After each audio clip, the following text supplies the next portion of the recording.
Ever pondered why some families seem to have a never-ending stream of wealth, generation after generation? Could it be related to biblical wealth? Let's delve into this concept today. Picture wealth not just as silver and gold, but something far more profound. Imagine it as merit. Yes, you heard it right, merit. This might seem a bit unconventional, but bear with me. In the grand scheme of the divine order, merit is the true currency. It's not your typical greenbacks or even digital numbers on a screen, but it's something more potent and enduring. Now you might ask, what's this got to do with biblical wealth? Well, here's the connection. The wealth referenced in the Bible is not about the accumulation of worldly possessions, it's about the acquisition of merit. Deuteronomy 8:10 tells us, God has given you the power to get what, you might wonder? The answer is wealth. But remember, this wealth is not the conventional kind we're accustomed to. It's merit. You see, God's government doesn't operate on paper money or digital currencies. It flows in His power. And that power is merit. It's a concept that transcends our conventional understanding of wealth and takes us into a realm where abundance is not about accumulation, but about worthiness. It's about earning God's favor, His blessings, His grace. This kind of wealth doesn't just enrich you materially, it enriches your soul, your character, your life.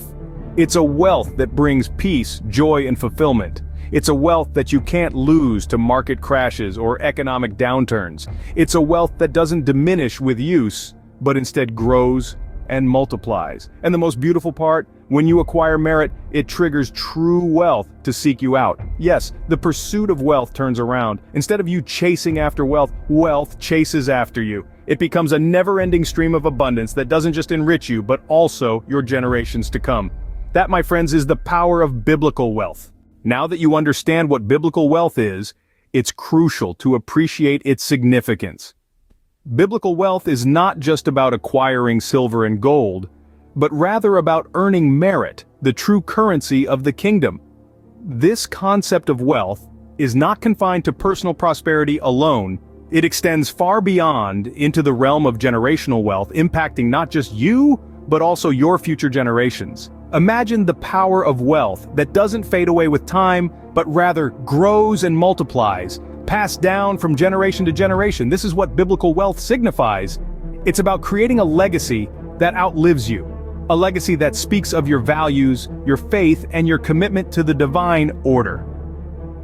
But the significance of biblical wealth doesn't stop at the boundary of your family lineage. It permeates into the community, the society, and the world at large.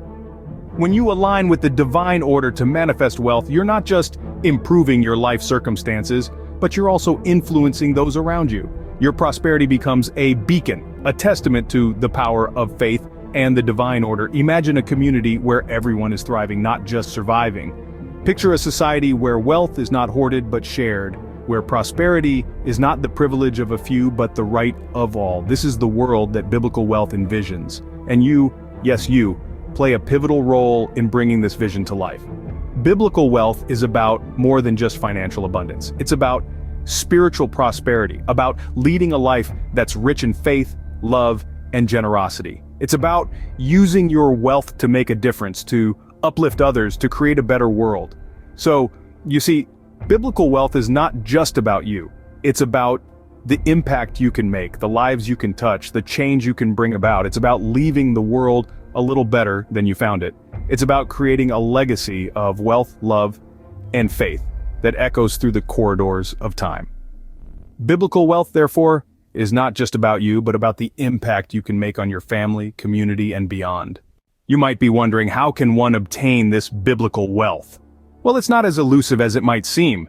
The path to biblical wealth involves a combination of faith, good deeds, and living according to God's commands. It's not just about amassing silver and gold, stocks and bitcoins. It's about attaining merit, the true currency of the kingdom. Let's start with faith. Belief in God and His divine order is the foundation. Deuteronomy 8:10 tells us that God has given us the power to get wealth. But this power doesn't come from mere desire for material possessions. It comes from a deep-rooted faith in God's promise and the understanding that wealth is more than material riches. Next, good deeds. In the Bible, we often see that those who are generous, those who help the less fortunate, are blessed with abundance. It's not a transaction, but a testament to the power of giving. By doing good deeds, we earn merit, which in turn attracts wealth. Living according to God's commands is another critical step. This means following the teachings of the Bible, living a life of integrity, honesty, and love. Remember, God's government doesn't flow in paper, but in power, and that power is called merit. Now let's talk about merit. Merit is the key to unlocking the door to biblical wealth. It's not something you can buy or sell, it's earned through faith, good deeds, and living a life according to God's commands. When you obtain merit, wealth follows. But don't confuse merit with a scorecard. It's not about tallying up good deeds or checking off a list of commandments. Merit is about the genuine intent behind your actions. It's about living a life that reflects your faith, a life that's aligned with God's commands. And here's the beauty of it all. When you seek merit, you're not just seeking wealth for yourself. You're seeking a wealth that benefits not just you, but others too. A wealth that can be passed down to future generations. And isn't that a more worthy pursuit? So if you're looking to obtain biblical wealth, start by strengthening your faith. Do good deeds, not to earn points, but because it's the right thing to do. Live your life according to God's commands, and seek merit, not just material wealth. Yes, it's a journey. It may require sacrifices. It may challenge you. But remember, the reward is a wealth that's more than just silver and gold. It's a wealth that brings fulfillment, peace, and abundance, not just in this life, but in the lives of generations to come. Remember, seeking merit is the key to unlocking the door to biblical wealth. The generational impact of biblical wealth is profound and long-lasting. The beauty of this wealth is that it's not just a temporal gain, but it's a legacy that ripples through time. It's a treasure that can be passed down from generation to generation, creating a lasting impact that can shape the destiny of families and communities. Biblical wealth transcends the materialistic. It's more than gold or silver, more than the paper currency we're familiar with. It's merit, a currency of the kingdom. This merit is a power given by God, a divine order at work that brings about an overflow of abundance. It's a power that doesn't devalue or depreciate over time, but gains value with each passing generation. Now let's imagine this power, this merit, as a seed. When planted, it takes root and grows, spreading its branches and bearing fruit. And this fruit is not just for you, it's for your children, your grandchildren, and the generations yet unborn. The seed of biblical wealth, when planted in the fertile ground of righteousness, grows into a tree of prosperity that provides shade and sustenance to many. This wealth promotes a culture of merit. It encourages future generations to live righteously, to strive for excellence, to be diligent and faithful stewards of what they've been given. It instills in them the values of hard work, integrity, and generosity. It teaches them that wealth is not merely to be consumed, but to be used to bless others. It inspires them to live a life that honors God, a life that is worthy of the wealth they've inherited. And so, the generational impact of biblical wealth is not just about money, it's about shaping character, molding destinies, and influencing society for the better. It's about creating a legacy of righteousness, prosperity, and generosity that outlives you. So, biblical wealth is not just your wealth, it's a legacy that can empower your generations to come. You've made it to the end of this enlightening journey about biblical wealth. You've learned how to tap into the divine order of abundance and merit, the true currency of the kingdom. Now, it's time to take action. Subscribe to our channel and give this video a thumbs up.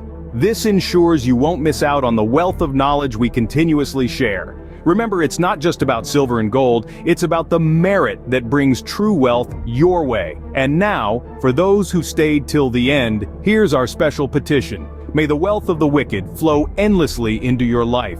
May the works of your hands yield abundant returns. May you receive honor and respect as a king. And may riches remain in your generations to come. Thank you for watching, and remember, your wealth is more than just silver and gold. Whether you choose to visit our YouTube page for enlightening resources or join us in person at our welcoming space at 5237 West Diversey Avenue in Chicago, we are here for you. It's time to discover what you've been missing.